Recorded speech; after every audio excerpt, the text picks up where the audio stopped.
बात करने वाला हूँ कि how to prepare for the BEd entrance exam 2024। यानी 2024 का आपको पता है बीएड का एंट्रेंस बहुत जल्द एनटीए इस बार आपका कराने वाला है। तो अगर आपको ड्यू से बीएड करना है तो आपको भी पता है कि आपने उम्मीद है अपनी प्रिपरेशन स्टार्ट कर दी होगी। तो आपके मन में एक प्रिपरेशन के लिए किस स्ट्रेटजी या कई सारी चीजें दिमाग में चल रही होंगी, ठीक है, कि कैसे हमें प्रिपेयर करना है। क्योंकि आपको भी पता है ड्यू से इस बार जो एग्जाम है वो इसके लगभग मान के चलिए मार्च अप्रैल के आसपास या मई के आसपास तक वो ले लेंगे, ठीक है। तो ऐसे में किस तरीके से हमें प्रिपेयर करना है, क्योंकि मोस्टली आप नए स्टूडेंट्स हो गए, उनको काफी सारे डाउट्स आते हैं। तो इस पर मैं पूरा बात करूंगा कि आपको किस तरीके से प्रिपेयर करना है कि आप फर्स्ट अटेम्प्ट में ही ड्यू बीएड को क्लियर कर लेंगे बहुत ही आसान तरीके से। अगर इन पॉइंट्स पर आप अच्छे से अभी से 2-3 महीने फोकस करके ध्यान से इन चीजों को फॉलो करते हो तो इस चीज की मैं श्योरिटी देता हूँ कि आप आसानी से ड्यू बीएड क्रैक कर सकते हो, जैसे खुद मैंने किया है, ठीक है। थोड़ी सी मैं अपने बारे में बता देता हूँ। बीएड एंट्रेंस एग्जाम 2023 में मैंने, ठीक है, ड्यू बीएड भी क्वालिफाइड हूँ मैं। इसके अलावा एनसीईआरटी भी अपना एक एंट्रेंस करवाती है, एनसीईआरटी भी आरआई अजमेर जो है वो भी क्रैक किया है। उसके अलावा आईपी यूनिवर्सिटी का जो एंट्रेंस है वो क्रैक कर रहा था और मुझे ड्यू भी मिल चुका है। एनसीईआरटी मतलब फिर फाइनली मतलब तीनों एंट्रेंस मैंने क्लियर करे हैं और फाइनल जाके फिर मैंने करंटली अभी मैं क्या कर रहा हूँ, currently pursuing BEd from NCERT RI Ajmer, मतलब आरआई अजमेर से फिर मैं अपना बीएड अभी परस्यू कर रहा हूँ और साथ में PGDT post graduate diploma in translation भी मेरा इग्नू से चल रहा है, ठीक है। अब वो एक अलग मैटर है कि मैंने ड्यू को छोड़ के एनसीईआरटी को क्यों ज्वाइन किया, ठीक है, वो किसी और वीडियो में। आज हम मोस्टली बात करेंगे जिन लोगों का सपना है ड्यू को ही प्रिपेयर करना है, जो मोस्टली दिल्ली के ही बच्चे होते हैं। उनका मेन होता है कि ड्यू या जामिया अच्छी सेंट्रल यूनिवर्सिटी है, फीस स्ट्रक्चर कम रहता है, बहुत अच्छी फैकल्टी देती है, ट्रेनिंग अच्छी होती है, ठीक है, प्लेसमेंट ठीक ठाक मिल जाती है। तो सीट्स हालांकि कम होती है, लेकिन हर किसी का सपना होता है कि हाँ बीएड करना है तो ऐसे संस्थान से करें, ठीक है। तो प्रॉपर हम ड्यू पे ही बात करेंगे आज, ठीक है। बाकी ग्रेजुएशन वगैरह मैंने अपना शिवाजी कॉलेज से कंप्लीट किया था, तो ये थोड़ा सा मेरा बायोडाटा हो गया। ये जरूरी होता है थोड़ा सा बताना, क्योंकि तभी आप किसी की बात को सुनते हुए वैलिड तरीके से, ठीक है। नहीं तो आजकल तो आपको पता है हर दूसरा व्यक्ति कुछ भी बकैती कर रहा है, यूट्यूब पे अपना ज्ञान देता फिर रहा है और लोग उसको परस्यू कर रहे हैं, ठीक है। ऐसे लोग बीएड और टीचिंग एजुकेशन पे वीडियोस बना रहे हैं जिनको खुद उसकी बेसिक नॉलेज भी नहीं है, ठीक है, और उनको फिर हम लोग मजबूरी में हमें देखना पड़ता है, ठीक है। तो प्रॉपर ये वीडियो मैं गारंटी देता हूँ, अगर आप देखते हो तो बहुत अच्छे तरीके से आप 2024 एंट्रेंस फर्स्ट अटेम्प्ट में ही क्लियर कर सकते हो। बस उम्मीद है जितनी बातें मैं पॉइंट्स बता रहा हूँ उनको आप ध्यान से सुने और अपनी स्ट्रेटजी में फॉलो करें, और विदाउट जितनी भी चीजें आपके मन में है, ठीक है, वो सारी मैं क्लियर कर दूंगा, ठीक है, विदाउट कोचिंग के। कोचिंग पे भी मैं बात करूंगा कि कोचिंग आपके लिए कितना जरूरी है या नहीं है, करना चाहिए नहीं करना चाहिए, ठीक है। विदाउट कोचिंग एक क्या सेल्फ स्टडी का प्रोसेस रहता है इस एंट्रेंस को निकालने के लिए, बहुत आसान तरीके से उस पर हम बात करेंगे, ठीक है। तो देखिए ये ध्यान रखिए, ये जो वीडियो है ये मेनली कंबाइंड है, यानी जितनी भी आपकी पेडागोजीज होती है, ठीक है, उस पर भी ये ऐसा नहीं किसी एक सेपरेट पर है। हालांकि वैसे मैं सही से अगर देखो तो लैंग्वेज को ज्यादा अच्छे से डिस्क्राइब करूंगा क्योंकि मैं लैंग्वेज से था, ठीक है। तो उसकी मैं एक अलग सेपरेट वीडियो बना दूंगा कि लैंग्वेज जो पेडागोजी है उसकी एक अलग स्ट्रेटजी। यहाँ पे मैं कॉमन स्ट्रेटजी बताऊंगा जो आपको फॉलो करनी है, जो किसी भी पेडागोजी से, आप साइंस से, मैथ से, सोशल साइंस से, लैंग्वेज से, वो सब में अप्लाई होगी, ठीक है। क्योंकि कुछ चीजें तो सब में ही कॉमन रहती हैं, उस पर मैं बात करूंगा। तो सबसे पहले तो आपके मन में क्लियर होना चाहिए कि व्हाई ड्यू बीएड, यानी आपको ड्यू बीएड एंट्रेंस ही क्यों लेना है। सिंपल सा ये अपने दिमाग में क्लियर रखो। कभी भी कोई भी काम हम करते हैं तो हमारे अंदर एक क्लैरिटी होनी चाहिए कि हम उस काम को क्यों कर रहे हैं, ठीक है, फिर चाहे कोई भी एग्जाम हो, क्योंकि तभी आपके अंदर एक सेल्फ कॉन्फिडेंस या मोटिवेशन रहता है। तो सिंपल सा सिंपल सा अपने अंदर कुछ भी रीजन आप रख सकते हो। आपको पता है कि ये जो यूनिवर्सिटी एक सेंट्रल यूनिवर्सिटी है, इसका एक ब्रांड है, अपना एक नाम है, रेपुटेशन है, मिनिमम फीस में आपको बहुत टॉप की ट्रेनिंग देते हैं, बहुत अच्छी प्लेसमेंट आपको मिल जाती है। इसके अलावा यहाँ से पढ़ के आपको कुल मिला के ऐसा कभी रिग्रेट नहीं होगा कि मैंने बीएड करके गलती कर दी, ठीक है। टीचिंग एजुकेशन फील्ड में अगर आप जाना चाहते हो तो बहुत कुछ सीखने जानने को मिलता है, और ये कुछ चुनिंदा संस्थानों में से है जो भारत के सर्वोच्च संस्थान है जहाँ से आप एजुकेशन बीएड वगैरह करते हो टीचिंग एजुकेशन के लिए, ठीक है। जिसमें गिनती के ही अगर आप देखो तो संस्थान ऐसे इंडिया में है जो अच्छी टीचिंग एजुकेशन पे ट्रेनिंग देते हैं, उनमें से एक ड्यू है, ठीक है। तो अगर मैं 2-4 के नाम गिनाऊं तो एक ड्यू हो गया, एक BHU हो गया, बनारस हिंदू यूनिवर्सिटी हो गई, जामिया मिल्लिया इस्लामिया हो गई। इसके अलावा NCERT के जो 5 संस्थान है ऑल इंडिया, ठीक है, वो तो आप एक तरीके से उनको फर्स्ट प्रायोरिटी पे भी रख सकते हो। और ये बाकी क्या है, ठीक है, तो ये सारे कुछ ऐसे चुनिंदा संस्थान है, ठीक है। और दिल्ली का एक SCERT हो गया, ये भारत के कुछ टॉप इंस्टीट्यूट है टीचिंग एजुकेशन में, ठीक है। तो इनका पार्ट उन्हीं में से एक ड्यू भी है, तो इसलिए आपको ड्यू वेट करना चाहिए, सिंपल सा फंडा है, ठीक है। इसके अलावा दूसरा पॉइंट आ जाता है यहाँ पे। अब देखिए एक चीज इसमें आप क्लियर रखो, 2 तरह के लोग होंगे। पहला जो सिर्फ नॉर्मल गवर्नमेंट टीचिंग फील्ड में उन्हें जाना है कि भाई गवर्नमेंट टीचर बनना है, तो आप कहीं से B.Ed की डिग्री लेके भी कर सकते हो, जो MDU या इधर उधर से लोग खरीद के ले लेते हैं, उसकी भी बराबर ही वैल्यू रहेगी। बस आपको अलग से उसमें क्या होता है, टाइम मिल जाता है आगे की चीजों को प्रेफर करने के लिए। लेकिन अगर आपको प्रॉपर एक टीचर बनना है, अच्छी कमांड बनानी है, ठीक है, और एक अच्छा आने वाले टाइम में एक कहते हैं ना कि टीचिंग की मीनिंग ही होती है प्रॉपर ट्रेनिंग। अगर आपको प्रॉपर ट्रेनिंग नहीं मिली तो आप एक्चुअल में टीचर कहलाने लायक ही नहीं रहते हो, ठीक है। तो वो ट्रेनिंग आपको प्रॉपर चाहिए, ठीक है। 2 साल अपने अच्छे से जीने हैं, अपने आप को डेवलप करना है, अपनी पर्सनैलिटी टीचर वाली बनानी है, ठीक है, तभी आप एक अच्छे शिक्षक बनोगे। नहीं तो टीचर तो हर दूसरा व्यक्ति बना हुआ है। लेकिन अगर इंडिया में उठा के देख लो तो कितने ऐसे टीचर होते हैं जो अच्छे होते हैं। अगर हम अपनी ही बात करें, अपने कॉलेजेस में, स्कूल्स में देखें, तो 50 या जितने टीचर हमें लाइफ में दिखते हैं उनमें से चुनिंदा टीचर हमें बहुत अच्छे लगते हैं। तो वो वही टीचर होते हैं जो ऐसे अच्छे संस्थानों से अच्छी ट्रेनिंग लेके आते हैं, ठीक है। तो वैसे ही टीचर बनने के लिए आप रखो, ठीक है। चलिए अब आगे बढ़ते हैं, ठीक है। अब आते हैं हम अपने मेन पॉइंट पे कि हमें अब लगभग सबसे पहले हमें क्लियर होना चाहिए कि इसका एग्जाम लगभग कब होगा। तो इसका एग्जाम देखिए लगभग आपका मान के चलिए अभी कोई कितना भी जल्दी अगर ये लोग करते हैं तो मार्च से मई के बीच में एग्जाम होने की पॉसिबिलिटी है, ठीक है। अप्रैल मई के आसपास ये एग्जाम ले सकते हैं आपका, ठीक है। तो अप्रैल मई में उम्मीद है, हो सकता है ये जून तक भी चला जाए, लेकिन मोस्ट प्रोबेबली ये अप्रैल मई में इस बार आपका एंट्रेंस लगभग ले लेंगे, ठीक है। तो आप मान के चलिए आप अभी से भी अगर प्रिपेयर करते हैं, अभी क्या है नवंबर है, तो आपके पास नवंबर है, दिसंबर है, ठीक है, जनवरी है, फरवरी है, मार्च है, अप्रैल, लगभग 6 महीने अभी भी आपके पास है। अगर आप देखो मैक्स टू मैक्स 5 से 6 महीने इतना काफी होता है। अगर 3-4 महीने भी आप ढंग से प्रिपेयर कर लो तो आप बहुत आराम से इस एग्जाम को निकाल सकते हो, इस एंट्रेंस को निकाल सकते हो, ठीक है। बस डिपेंड करता है कि आपकी स्ट्रेंथ कैसी है, आप 4-6 महीने में कवर कर सकते हो या नहीं। क्योंकि इस पर एक ये भी मुद्दा आता है कि कोचिंग करें या नहीं, ठीक है, ये भी इसी में आ जाता है, ठीक है।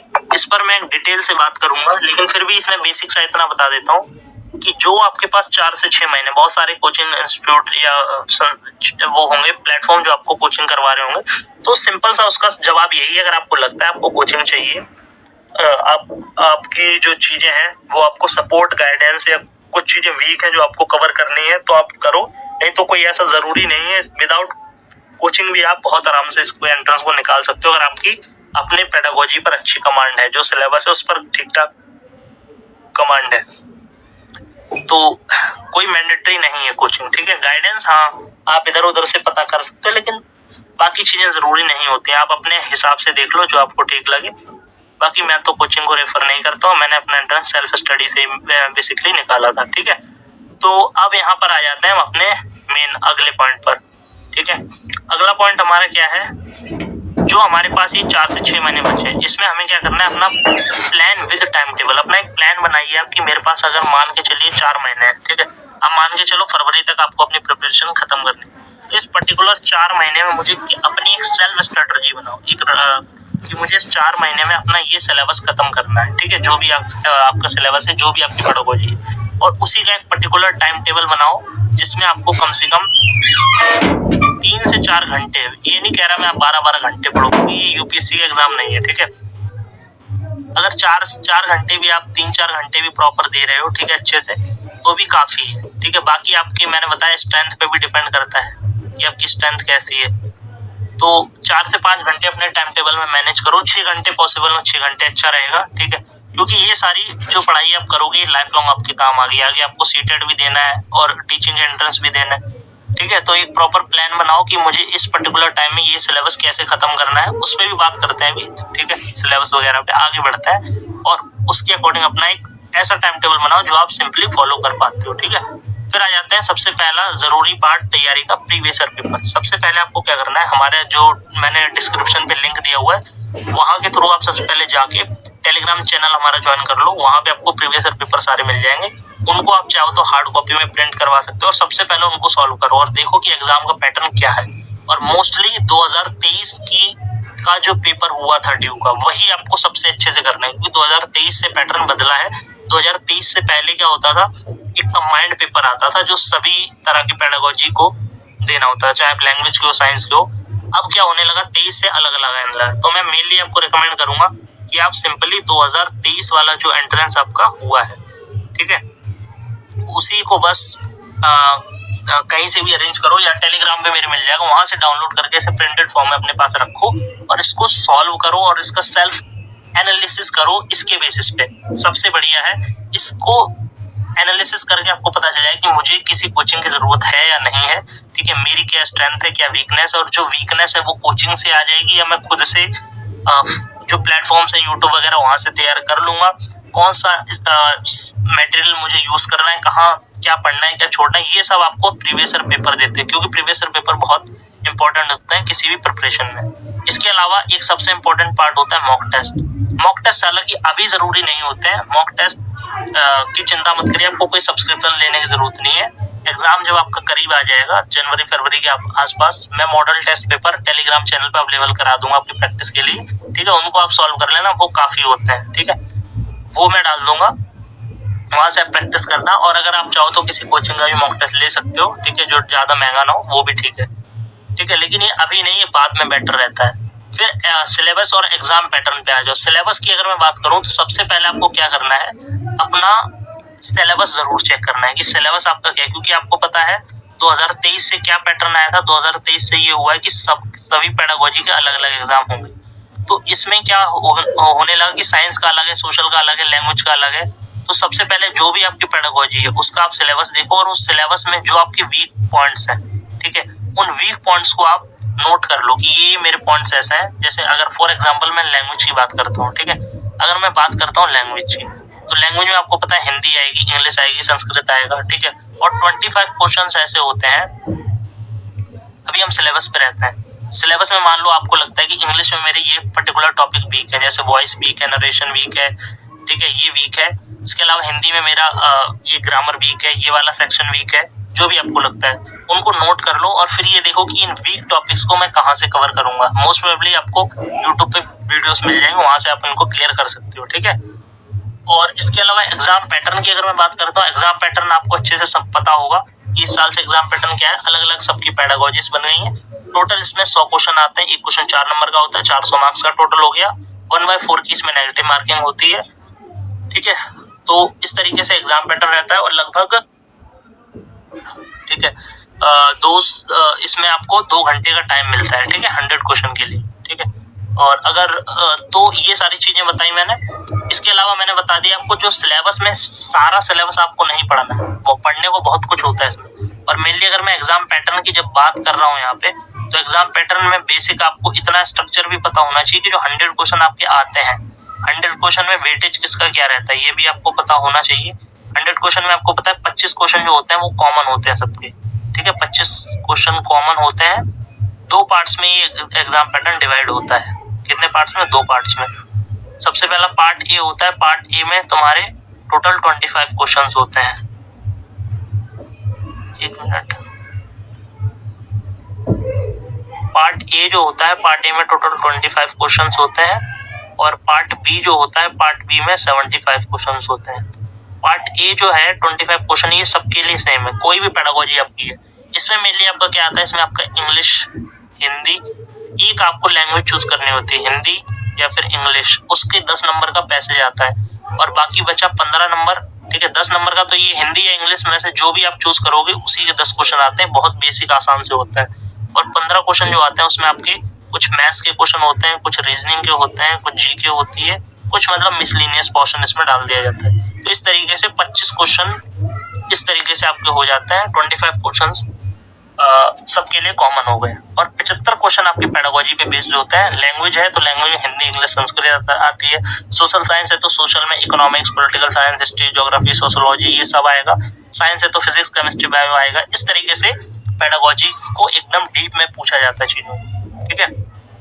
बाकी एग्जाम अभी इस पर मैं और इस सीरीज में वीडियोस लाऊंगा, ठीक है, उसकी चिंता मत करिए। डिटेल में पेडागोजी जो है सिलेबस पे बात करेंगे डिटेल में, और एग्जाम पैटर्न पे भी बात करूंगा, प्रीवियस ईयर की कट ऑफ्स क्या रही हैं, ठीक है, और कई सारी चीजें जिनको सिर्फ एक वीडियो में नहीं समेट सकते, उनको मैं डिटेल में बताऊंगा। अभी सिर्फ मैं ओवरव्यू कर रहा हूँ, तरीके से ऊपर ऊपर की चीजें आपको बता रहा हूँ, फिर इनमें से जो इंपॉर्टेंट चीजें होंगी उस पर मैं सेपरेट वीडियो लाऊंगा, ठीक है। तो अगर 2024 के लिए आप सच में सीरियस हो तो चैनल को जरूर सब्सक्राइब कर लेना, ठीक है। वीडियो अच्छी लगी तो इसे लाइक करना, ताकि आगे की अपडेट्स और वीडियो भी इस तरीके से मैं लाते रहूं, ठीक है।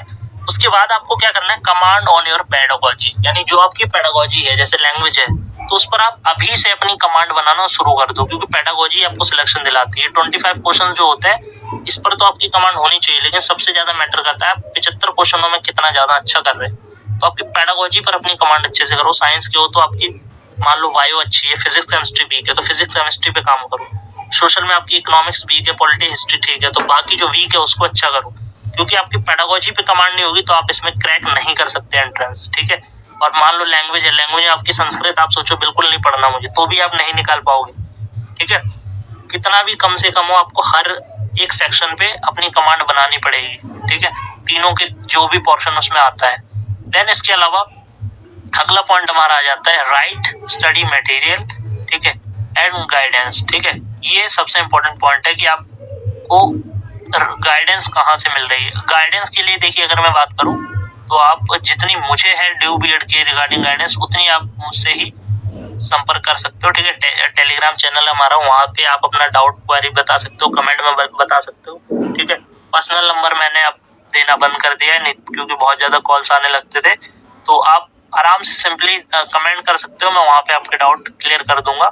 और अगर आपको पर्सनल कोई क्वेरी है तो पर्सनल क्वेरी के लिए या पर्सनल समाधान चाहिए किसी चीज का, कॉल करनी है, तो उसके लिए आप अलग से मैसेज वगैरह कर सकते हो, ठीक है, कमेंट में ही। अगर मुझे लगेगा कि आपका सीरियस मैटर है तो मैं आपको अपनी तरफ से अपना नंबर डाल सकता हूँ, मैं कॉल बैक आपको कर सकता हूँ, ठीक है।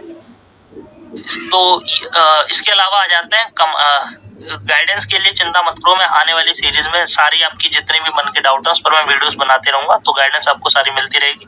स्टडी मटेरियल पे आ जाते हैं, स्टडी मटेरियल क्या आपको फॉलो करना है। स्टडी मटेरियल जो है इसको मैं सेपरेट एक वीडियो बनाऊं, क्योंकि बहुत लॉन्ग वीडियो हो जाएगी कि किसके लिए कौन सी। अब मेनली देखिए, मैं यहाँ पर लैंग्वेज का स्टडी मटेरियल आपको बता दूंगा अच्छे से, क्योंकि मैं लैंग्वेज से था कि हिंदी के लिए क्या पढ़ना है, इंग्लिश और संस्कृत के लिए क्या फॉलो करना है, ठीक है। तो और बाकियों के लिए मैं जितना पॉसिबल होगा वो मैं एक सेपरेट वीडियो बना दूंगा, ठीक है। तो वो भी बहुत मैटर करता है, उसके लिए अलग आएगी separate video. Right strategy for attempting exam, सही स्ट्रेटजी क्या होनी चाहिए एग्जाम को अटेम्प्ट करने की, ठीक है, ये भी बहुत मैटर करती है। तो इस पर भी एक अलग सेपरेट वीडियो आएगी, क्योंकि ये एक ऐसा पूरा पोर्शन हो गया ना कि आपको कैसे फॉलो करना है। ये अभी नहीं, आपको मैं बाद में वीडियो लाऊंगा, ठीक है, कुछ टाइम के बाद, कि किस तरीके से आपको पेपर अटेम्प्ट करना है और क्या एक स्मार्ट अप्रोच होती है और टिप्स होती हैं, ठीक है। इन लगभग इस पर मैं कुछ बता देता हूँ। एक लास्ट वाला, एक सेकंड लास्ट वाला, एक स्टडी मटेरियल वाला और सिलेबस एग्जाम पैटर्न, इन 4-5 पर मैं एक अलग सेपरेट वीडियो डिटेल से बता दूंगा, ठीक है। तो ये मैंने वो पॉइंट्स बताए जो मोस्ट इंपॉर्टेंट पॉइंट्स है आपकी प्रिपरेशन के लिए, ठीक है। तो इन सारी चीजों पर अगर आप काम करते हो तो आप बहुत आराम से ड्यू बीएड 2024 का एंट्रेंस निकाल सकते हो, ठीक है। और इसके अलावा अगर मैं यहाँ पे स्मार्ट स्टडी का मतलब सीधा सा यही हो गया कि आपको क्या पढ़ना है क्या छोड़ना है, ये आपको अच्छे से पता हो। और टिप्स की अगर मैं बात करूं तो यहाँ पर टिप्स भी में कुछ इंपॉर्टेंट है, जो वो मैं आपको अपना एक पर्सनल वीडियो भी मैं लाऊंगा, ठीक है, उस पर मैं आपको डिटेल से बता दूंगा, ठीक है। तो ये सारी कुछ मैंने आपको चीजें बताई। और यहाँ पे एक सबसे इम्पोर्टेंट बात आप ध्यान रखो, मोस्टली अगर 100 में से आप 60 क्वेश्चन भी ठीक कर लेते हो, ठीक है, चाहे किसी भी पेडागोजी को 60 क्वेश्चन आपका रॉ मार्क्स है कट पिट के, तो भी 4 से गुणा करोगे तो 240 के आसपास आपका एंट्रेंस क्लियर हो जाता है आराम से, ठीक है। मतलब 55 से 60 के बीच में अगर कट पिट के आपके मार्क्स बन रहे हैं तो आप बहुत आराम से एग्जाम निकाल लेते हो। तो यही स्मार्ट अप्रोच होती है। तो ये सारी चीजों पर मैं आने वाली वीडियोस जो होंगी इस पर बात करूंगा, ठीक है। तो ये थी ठीक है, उम्मीद है वीडियो आपको बहुत अच्छी लगी होगी और चिंता की कोई बात नहीं है। हालांकि ये तो सबको पता है कि इसमें सीट्स जो है मेनली 250 सीट्स होती हैं, वैसे अगर देखें 125 CI में, 125 MVCE में, महर्षि वाल्मीकि में, और एक होम साइंस के लिए होता है और एक मेनली गर्ल्स के लिए। तो 250 ऐसे हैं जिस पर हर कोई जनरली फाइट कर रहा होता है, और इसमें भी ठीक ठाक एग्जाम का लेवल भी आता है और ठीक ठाक कंपटीशन भी है। तो लेकिन इतनी बड़ी चीज नहीं, अगर आप शिद्दत से करो। मुझे पहली बार लग रहा था एंट्रेंस होगा, क्लियर नहीं होगा। अगर आप ढंग से तैयारी करते हो, इन चीजों पर काम करते हो, तो आप आराम से इसको निकाल सकते हो। बस चैनल को सब्सक्राइब करके सारी की सारी अपडेट्स टाइम टू टाइम लेते रहना। कोई डाउट क्वेरी हो तो टेलीग्राम है, कमेंट है, वहां से सारी जितनी पॉसिबल होगा मैं आपकी हेल्प करता रहूंगा। ठीक है, वीडियो अच्छी लगी तो इसे लाइक जरूर करना। ठीक है, कोई क्वेरी है तो कमेंट करना। और बाकी इस सीरीज में बाकी वीडियोस आती रहेंगी तैयारी के रिगार्डिंग, गाइडेंस के रिगार्डिंग। वीडियो अच्छी लगी तो इसे लाइक जरूर करना। मिलते हैं अगले वीडियो में, तब तक जय हिंद, जय भारत।